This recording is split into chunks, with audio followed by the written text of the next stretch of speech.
Hi, everybody. This is Mike. Good to see you today. Welcome to Part Dreaming.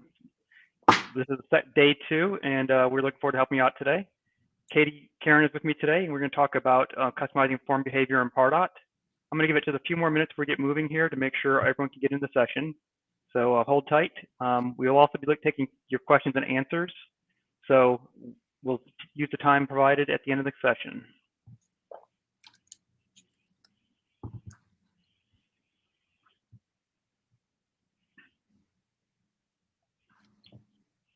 All right. So Karen, I think we're right about time now. So if you're ready to go, I will hand it over to you and we'll start the presentation. Okay, great. Thank you, Mike. Hi, good morning, everyone. Welcome to Customizing Pardot Form Behavior with JavaScript. Let me get my screen up for you. Wonderful. Mike, can you just confirm you're seeing my screen?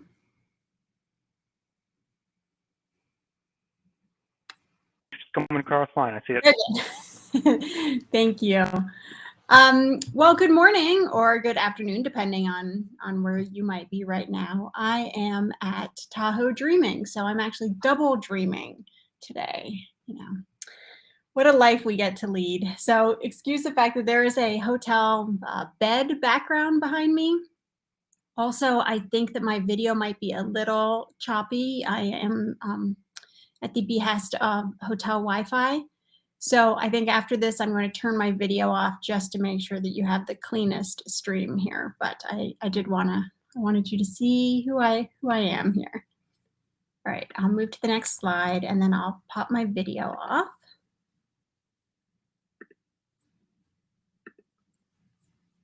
Great. Okay. Well, my name is Karen Tracy. I'm the VP of Marketing for a company called Fionta. It's like Fiona, but with a T in there, Fionta. We were founded in March of 2001, so we just celebrated our 20th anniversary. We were founded with the express intent of serving nonprofits and associations with best-in-class solutions and software. And it didn't take us too long to determine that Salesforce was our technology of choice. And we've been in the partner ecosystem since 2006. And for the last several years, we have been a Salesforce.org premium partner. We have been lucky, honored to have worked with over 1,000 nonprofits, associations, and foundations in that time. We are women-owned, majority women across the board, including our leadership and executive teams, which makes my heart swell. In 2020, we were certified as a great place to work. And I think we certainly proved that to be true when we heard our employees asking to stay remote, and we officially became a remote first company earlier this year. And by the way, we are hiring. So if anyone is interested in being a Salesforce consultant, please check out our website in the careers section. I am an East Coast transplant. I am currently living my best sunny life in Los Angeles with my husband and a rescue menagerie. And outside of work, you will find me hiking, crafting, binging dark dramas, and eating more popcorn than you would imagine one person could eat. So enough about me. Let's talk about a recent Pardot client and project. We get to work with this wonderful organization, DC-based org called Leading Age. They are a member-based association who represent over 5,000 nonprofit aging services providers. And as you probably know, the aging community in the United States is enormous and growing every day. And Leading Age is a true example of helping those who help others.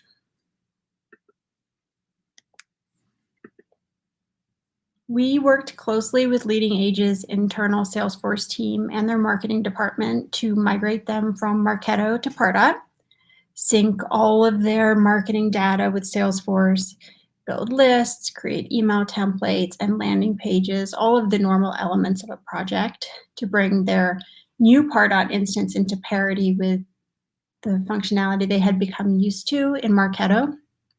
They had migrated to Salesforce about 3 or 4 years prior and had a really strong internal team.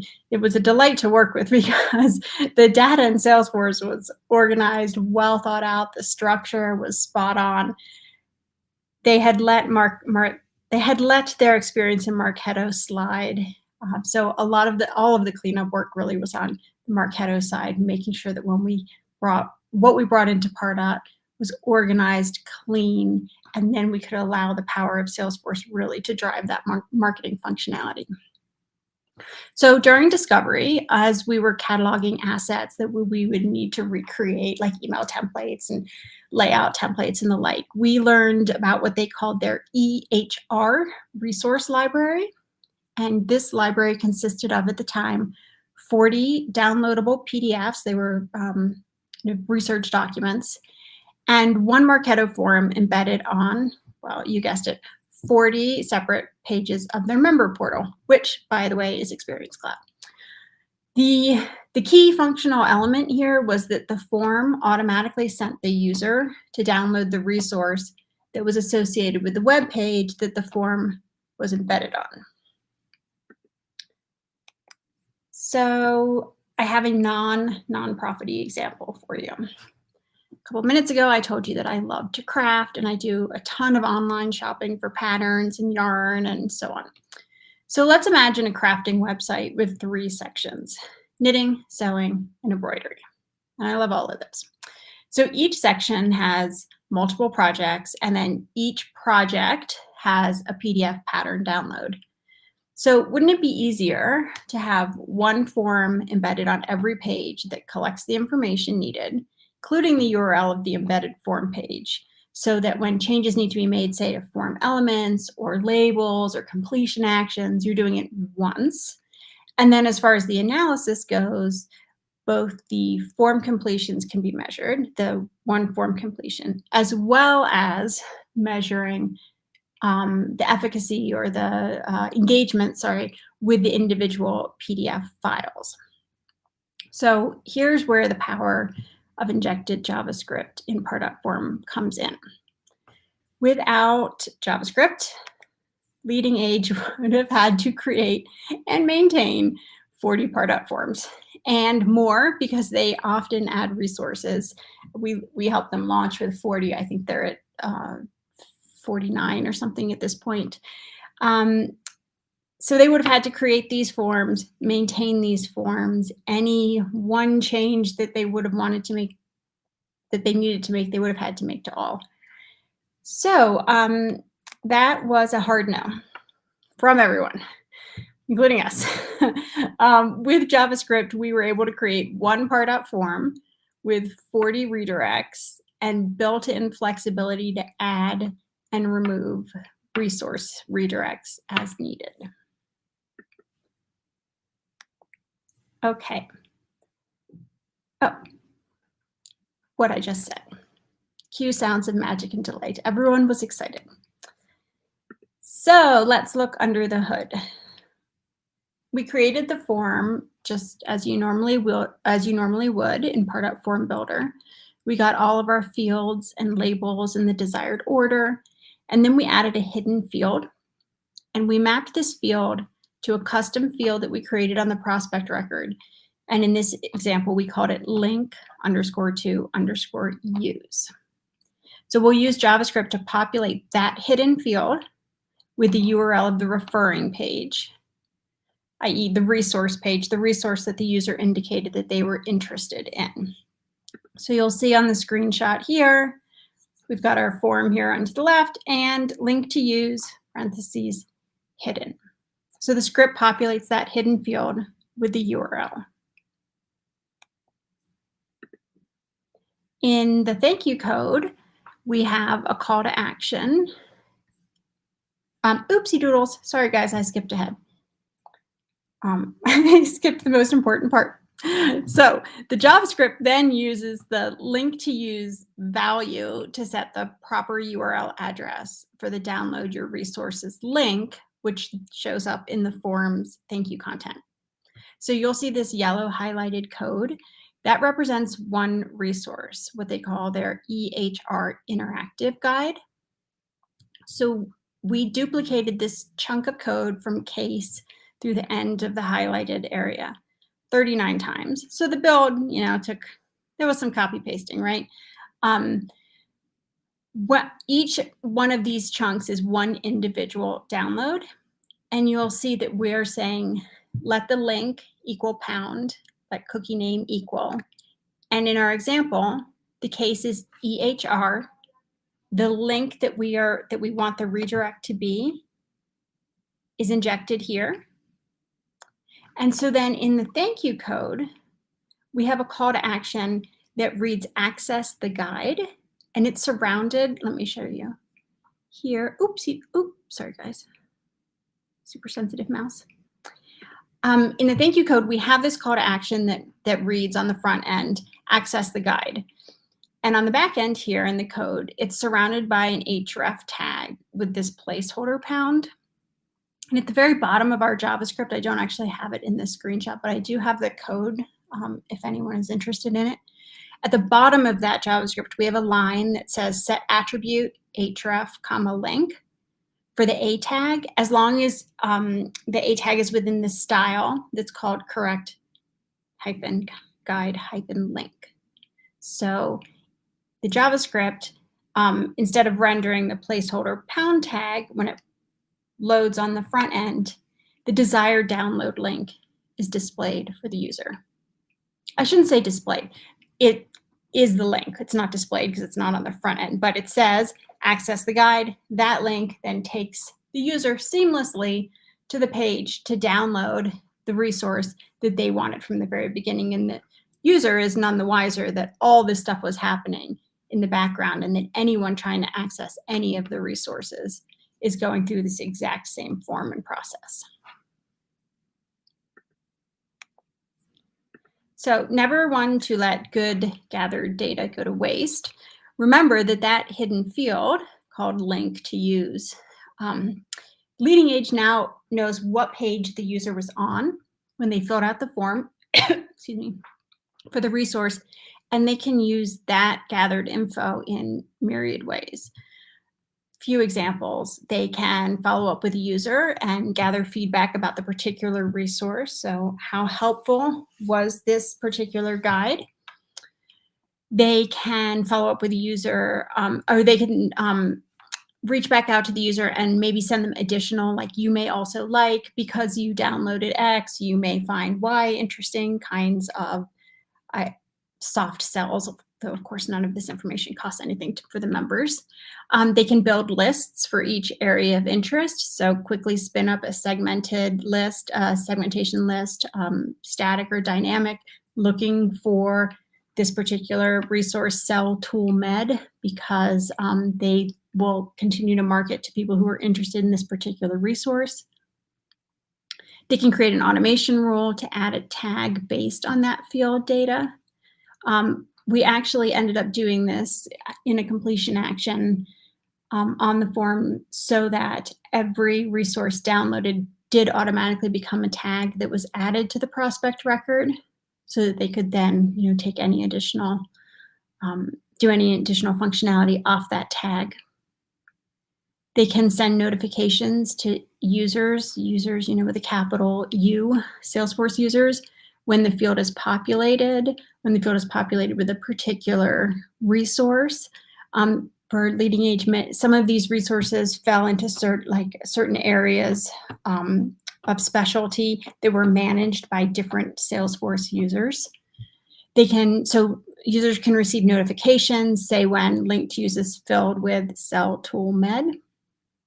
And then, of course, they could adjust the prospect score or grade based on the data in that field.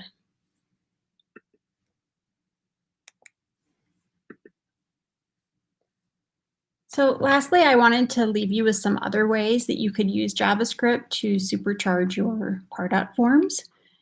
A certain Charlie Campbell said, JavaScript is the duct tape of the internet. And when I shared that on Slack with my developers, there were a lot of emojis that indicated agreement there. I also come from a family where we use duct tape to fix practically everything in our home as well. So for example, you could change the thank you message itself to display different versions based on grade, score, referring URL, other known data. You could change the redirect URL So this is similar to what we did and what I just demoed, but the resultant action is visiting another page rather than force downloading a resource like we did. You could add different UTM codes to redirect URLs based on actual selections within the form. You can even change the text on a button depending on the asset type. So in a particular form, someone might sign up to watch a pre-recorded webinar or download a resource, and the label on the button to do the thing could say watch now if they had selected a webinar, download now if they had selected a resource. So really catering and personalizing the interaction and the engagement to exactly what the prospect is looking for. And because our Pardot community is both super smart and super generous, I'm happy to be able to share a couple other ideas here from the Spot for Pardot and Jenna Mobley. The Spot for Pardot shared a super clever way to allow prospects to register for multiple webinar events in one form, essentially to add multiple completion actions to a form that are tied to specific form elements.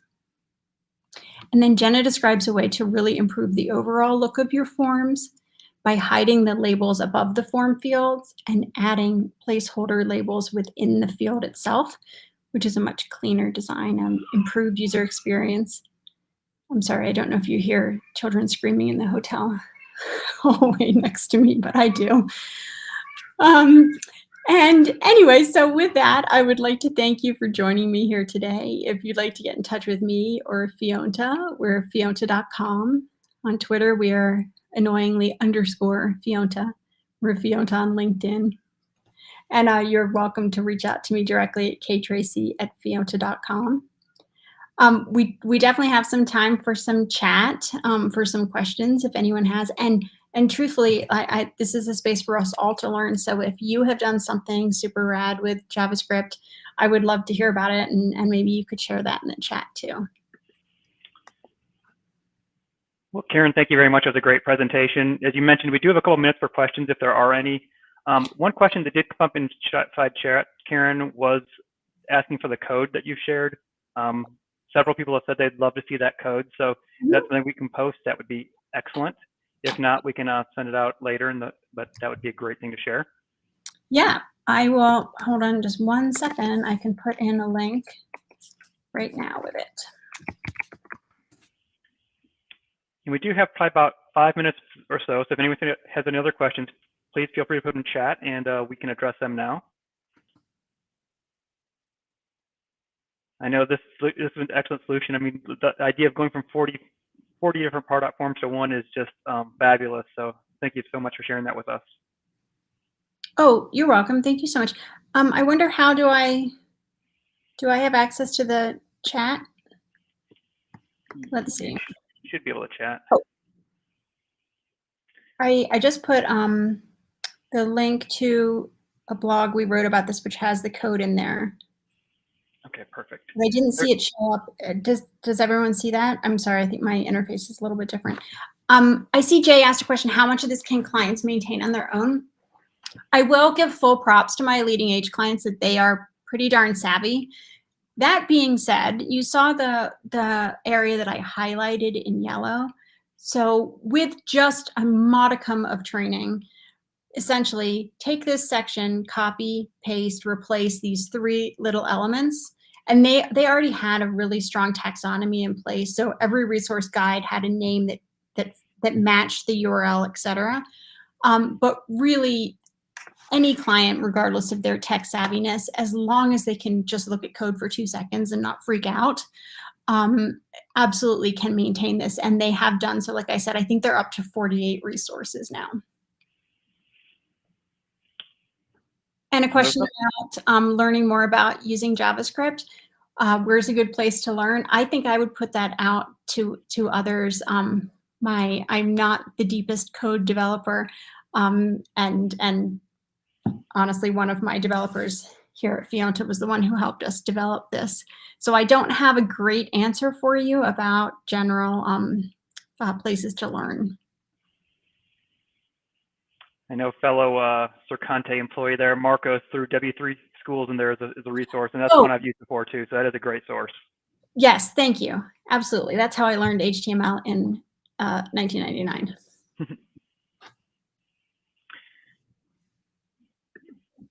Karen, that blog link still did not come across.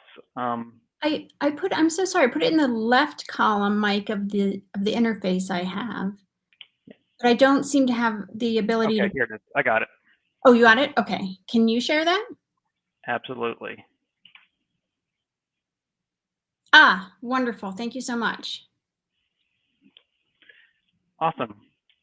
Well, great. So Are there any other questions out there? about 2/3 of the way down the page, the full code is there. Perfect. Well, thank you again for joining us today, Karen. Great presentation, great solution. I'm sure we can all benefit from using that. There you go. No, I just saw another question. Oh, Code Academy, yes, of course. W3, yes, yes. I did see a question here. We're using Pardot form on the third-party website. Do we put JavaScript in Pardot or on the website? Let's see. If you're using a true Pardot form, not a Pardot form handler, the JavaScript goes right in the Pardot form handler. It's on the fourth tab, I believe, when you're creating the form in on the completion actions page. The bottom half is completion tab, I should say. The bottom half is completion actions. The top half is thank you code, and that's where the JavaScript goes.